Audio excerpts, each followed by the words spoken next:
A tua inteligência não define o teu sucesso financeiro. O que determina o sucesso nessa tua área é muito mais ligado aos seus comportamentos do que a tua inteligência, como QI ou inteligência financeira técnica mesmo.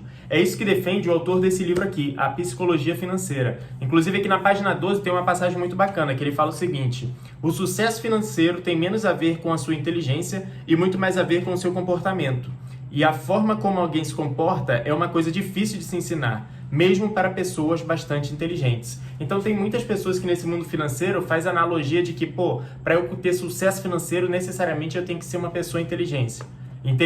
E isso não tem relação. Então, com base nisso, eu separei 5 dicas, 5 ensinamentos aqui financeiros para poder compartilhar contigo com base nesse livro. Eu li esse livro aqui, eu acho que foi em 2024, ano passado agora, né? E esse livro é interessante, mas ele faz muito mais diferença para quem está no início da jornada financeira, para quem está nos primeiros aprendizados ali, porque ele trabalha conteúdos que não são conteúdos técnicos. Ele trabalha em cima dos teus comportamentos. E a maioria dos livros que fez eu mudar o meu estilo de vida para melhorar financeiramente foram livros que comentam sobre comportamento, sobre parte emocional. E interessante que no próprio título ele fala, né, que é sobre a psicologia financeira.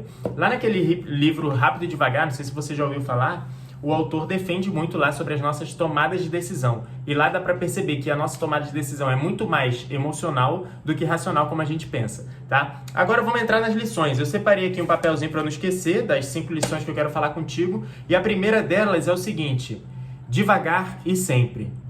Bom, um dos principais itens que influenciam no teu resultado financeiro é o fato de você ter paciência ao longo da tua jornada como investidor, tá? É lógico que o fato de você adquirir conhecimento sobre investimentos faz diferença, até porque, principalmente no início, quando você não sabe nada e você começa a entender sobre juros, sobre tributação, sobre quais produtos financeiros você pode investir, sobre como você pode alocar os seus ativos para ter mais rentabilidade, isso vai fazer muita diferença para você. Porém, dentro do mundo de investimentos, o que mais faz diferença é o tempo. Né? É o tempo que você se expõe a essa valorização, a essa multiplicação de patrimônio com juros compostos, que vai fazer o teu patrimônio exponencializar, tá? Inclusive no livro ele mostra umas histórias de duas pessoas diferentes, um investidor muito bom tecnicamente que acabou quebrando e um cara que não tinha muito conteúdo, assim, muito conhecimento técnico, mas só que ele ficou exposto ao mercado há muito tempo, fazendo aportes constantes e começou a ter muito sucesso financeiro. Aliás, quando ele faleceu, ele tinha mais de 8 milhões de dólares na conta e ele virou filantropo, fez doações e tudo mais. Então, eu fiz até uma simulação aqui, depois eu vou botar o print aqui no vídeo para te mostrar que se você fizer aporte de R$1.000 todos os meses por 65 anos, Alexandre, 65 anos, cara, meu avô, ele tem 94 anos, ele trabalha há muito tempo, desde os 20, ele já trabalhava há muito tempo. Então, considerando o cenário do meu avô, por exemplo, ele teria mais de 60 anos de mercado, se ele tivesse investido, né? Então, eu considerei aqui R$1.000 por mês, a 14% ao ano por 65 anos. Cara, dá um patrimônio de 460.165.997 reais e 18 centavos. Que dá mais de 90% do patrimônio só de juros. Vou botar um print aqui para vocês verem. Então, o fato de você estar exposto ao mercado há muito tempo mostra que o tempo é o fator mais relevante do mercado. Você pode ver o Warren Buffett, ele tem uma frase famosa que ele foi questionado por que as pessoas não conseguem fazer a mesma coisa que ele fez, né, no mundo dos investimentos. E ele disse, não, é porque as pessoas não querem ficar ricos devagar. As pessoas não têm paciência para isso, né? E aí tem um gráfico que mostra, vou botar aqui na tela, que é boa parte, a maior parte do patrimônio do Warren Buffett apareceu, na verdade assim, cresceu muito mais depois que ele já tinha 60 e poucos anos. E ele começou a investir no mercado de ações quando ele tinha 11 anos de idade. Então você vê, só o fato dele estar muito tempo exposto a esse mercado faz total diferença na carreira dele. Isso não tira, né, o mérito dele de ter sido um bom investidor, né, por muito tempo, e continua sendo. Só que o fato dele estar muito tempo exposto é o fator relevante que faz esse patrimônio dele ser multiplicado por tantas vezes. Então, você tem que levar esse ensinamento com você, devagar e sempre. Tem que ter paciência. Começa a fazer teus aportes e deixa o tempo trabalhar para você. Ao longo desse caminho, você vai adquirindo conhecimento, aumentando a rentabilidade da tua carteira e tudo mais. Só que o fator que faz mais diferença é o tempo. Então, tenha paciência e tenha isso em mente, devagar e sempre. E a segunda lição financeira que eu trouxe aqui é o seguinte: você vai mudar. Tá anotado aqui, você vai mudar. Como assim, Alexandre? Cara, ao longo do momento que você começou a se planejar financeiramente até o momento que você vai começar a usufruir desse patrimônio, você vai mudar como pessoa. E é natural que você tenha essa clareza antes de começar o planejamento do teu futuro financeiro. Porque assim que você muda como pessoa, as suas necessidades mudam, os seus sonhos mudam, as coisas que você valoriza mudam, né? E naturalmente isso vai refletir no teu investimento. Muitas pessoas conversam comigo sobre, onde você acha que eu devo investir? Qual é o melhor investimento? E é muito difícil responder isso. Por quê? Porque os teus investimentos é um reflexo das coisas que você viveu desde que você nasceu, junto com as crenças que você tem, com as coisas que você acredita. Então, por exemplo, o investimento que faz muito sentido para mim, possa fazer sentido nenhum para você. E é natural que eu recomende, ou que eu comente com você, olha, eu invisto XYZ.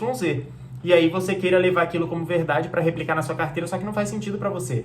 Então é natural você ter, é natural que no meio do caminho você mude como pessoa e saber isso antes faz muita diferença, porque você não fica engessado num planejamento que tu fez quando tu tinha 18 anos, aí hoje você tem 36 anos, aquele planejamento não faz nem sentido para você mais, só que você fica engessado naquilo ali porque foi o primeiro planejamento que você fez, né? Então tenha ciência disso, que sua carteira de investimento vai mudar ao longo do tempo, suas necessidades vão mudar, e isso é natural, tá? Inclusive, o que aconteceu comigo? Quando eu tinha um blog, quando eu tinha um site, o centaviano.com, né, eu escrevi um artigo sobre Bitcoin em 2017, na época que ele deu um pico de preço, na época ele bateu 61 mil reais, 60 e poucos mil reais. E aí eu escrevi um artigo, expliquei tudo lá sobre Bitcoin, inclusive foi um dos meus primeiros contatos com essa criptomoeda. Olha só como é que são as coisas. Naquele momento, eu estudei sobre Bitcoin para poder escrever um artigo. Eu estudei sobre o que era blockchain, o que era minerar, como que investia, quais eram os meios para poder comprar um Bitcoin, tudo isso para escrever um artigo de blog. E eu tive contato com essa criptomoeda pela primeira vez.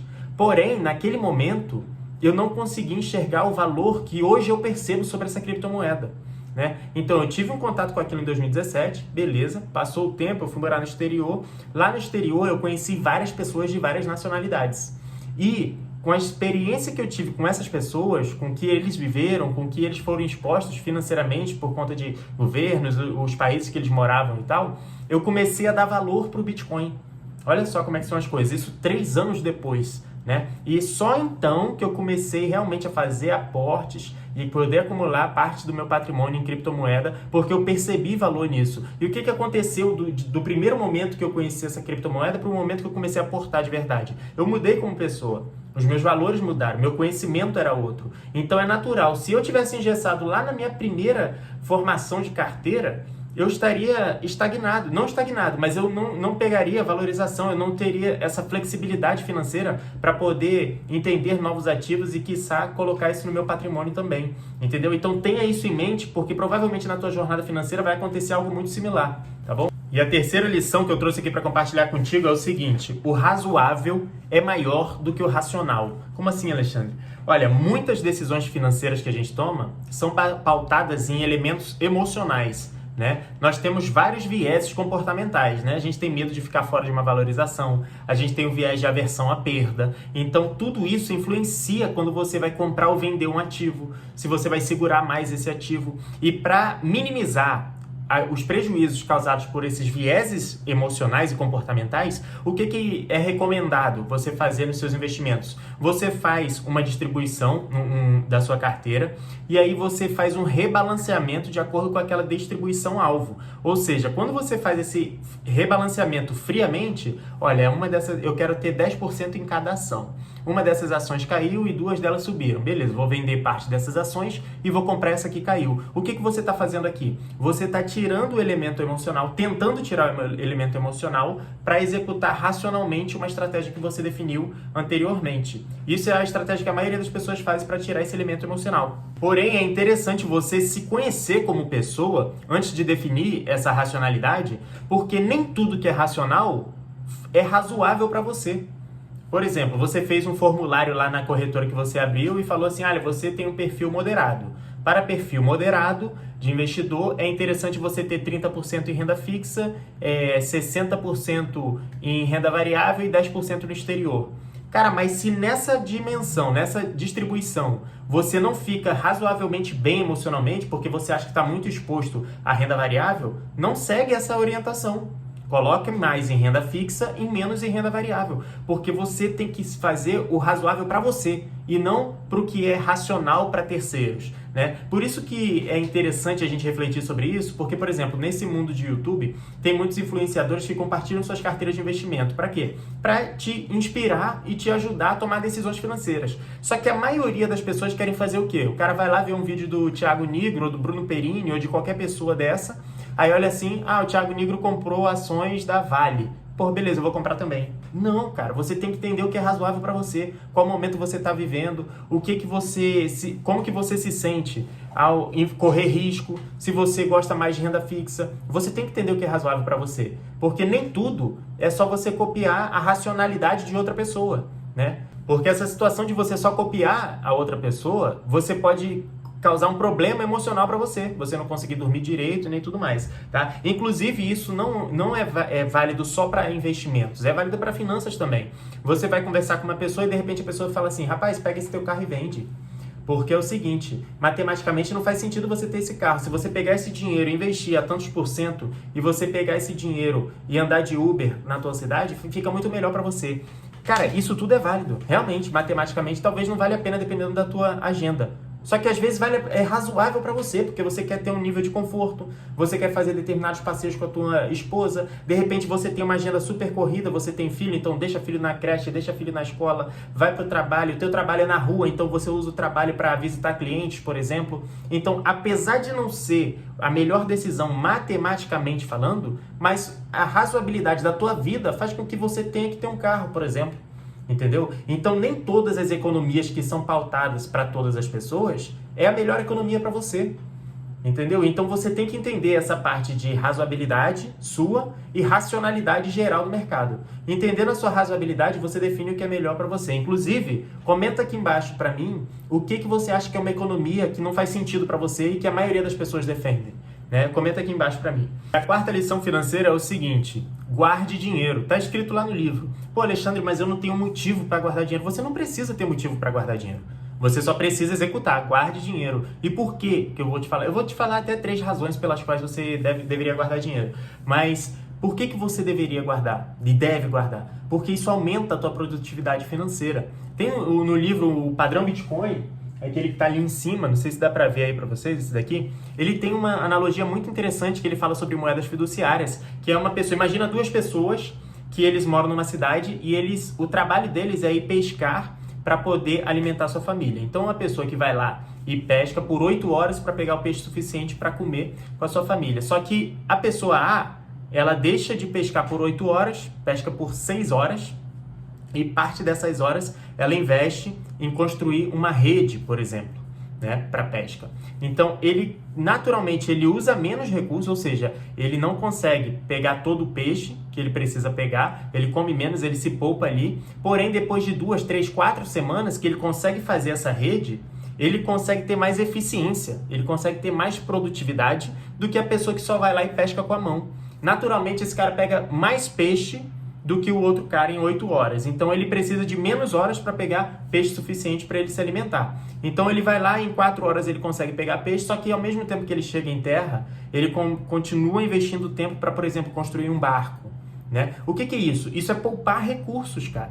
Você pegar, deixar de gastar com besteira, pega esse recurso e usa para melhorar a tua produtividade na tua vida financeira. Naturalmente, essa pessoa com um barco, com uma ferramenta, com uma rede de pesca, ele consegue acessar águas mais profundas, usa essas ferramentas que ele produziu com o tempo que ele investiu nisso, ele pega peixes maiores e em 1 hora ele consegue comida para 2, 3 dias, por exemplo. A mesma coisa acontece na tua vida financeira. Então, o fato de você guardar dinheiro te gera produtividade financeira. E o que isso pode te gerar como colateral, né? Por exemplo, você recebe dinheiro pelo tempo que você investe no seu trabalho. Então, você vai lá, vende suas 40 horas semanais, 44 horas semanais e recebe um pagamento por isso. Quando você poupa parte desse pagamento, você está comprando suas horas de trabalho lá do futuro.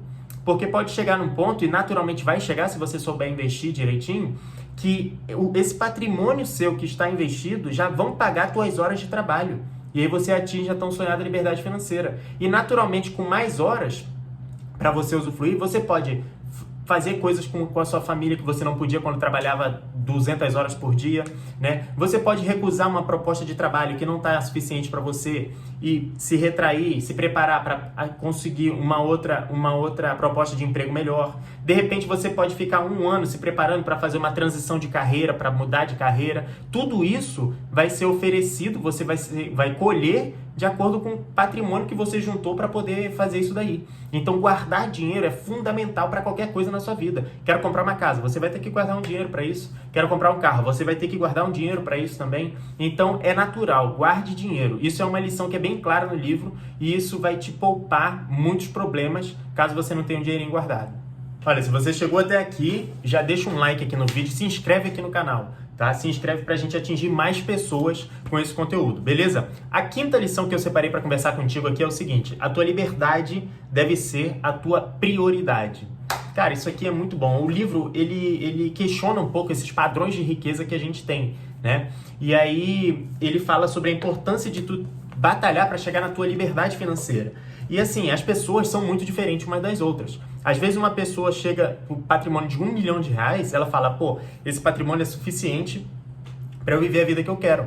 Aí de repente uma outra pessoa fala, pô, 1 milhão não é suficiente para mim, eu teria que ter 10 milhões. Porque o padrão de vida que eu quero é XYZ, então eu preciso de 10 milhões. Outra pessoa, 11 milhões, e assim sucessivamente. Só que é interessante que, se você pensar, nunca a tua meta financeira está associada só ao dinheiro por si só. Normalmente ela está associada a outros fatores, porque ninguém se sente rico verdadeiramente falando se a pessoa só tem dinheiro. Eu vou te dar um exemplo. Imagina que eu te ofereço agora 10 vezes o teu salário. Vamos supor que você ganha aí 5 mil reais, eu vou te oferecer, fulano, eu vou te pagar 50 mil reais por mês para você trabalhar comigo. Só que é o seguinte, você vai trabalhar de 6 da manhã às 6 da tarde, todos os dias, no mesmo horário, tá? Você não vai ter direito a férias, não vai ter direito a feriado, não vai ter fim de semana. São 7 por 7.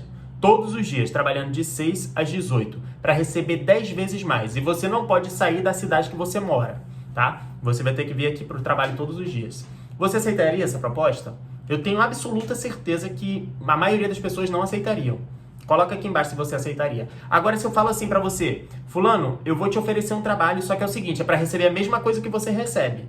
Mas as condições são assim, você vai trabalhar 6 horas por dia, de segunda a sexta, ou seja, 5 vezes na semana, 6 horas por dia. O horário é flexível, tá? Você vai trabalhar em home office. Você vai fazer o seu horário, eu só preciso que você produza XYZ aqui pra nossa empresa. E além disso, você vai poder, eita porra, travei aqui.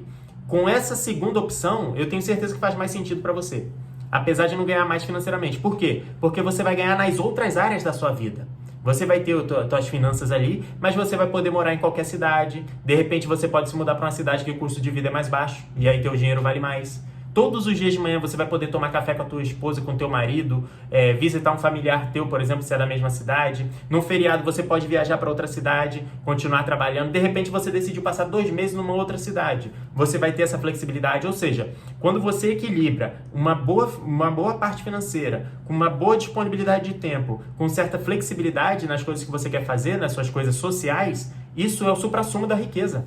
Então tem muitas pessoas que têm menos patrimônio, só que tem um equilíbrio nessas 3 áreas, que elas se sentem mais ricas do que pessoas que têm muito patrimônio, só que não têm liberdade nessas outras áreas. Então o fato de você olhar para a tua liberdade financeira como objetivo é porque você quer comprar essas 3 áreas da tua vida, você quer qualidade de vida nessas 3 áreas. Isso faz muito sentido. Então, independente de qual seja o custo da sua vida, invista o seu dinheiro para atingir a tua liberdade financeira, porque o fato de você comprar a liberdade do teu tempo para fazer as coisas que você quer, vai fazer você se sentir muito melhor lá na frente. E que o que pode fazer isso é uma quantidade de patrimônio, que a rentabilidade desse patrimônio te gera fluxo de caixa suficiente que você possa custear a tua vida e viver as coisas que você gosta de fazer. E não necessariamente ficar sem trabalhar, porque eu acredito que ficar sem trabalhar faz mal para a cabeça. Então você vai trabalhar com uma coisa que você quer, do jeito que você quer, na cidade que você quer, a quantidade de horas que você quer. E não necessariamente porque você precisa de um dinheiro ali para pagar umas contas no final do mês.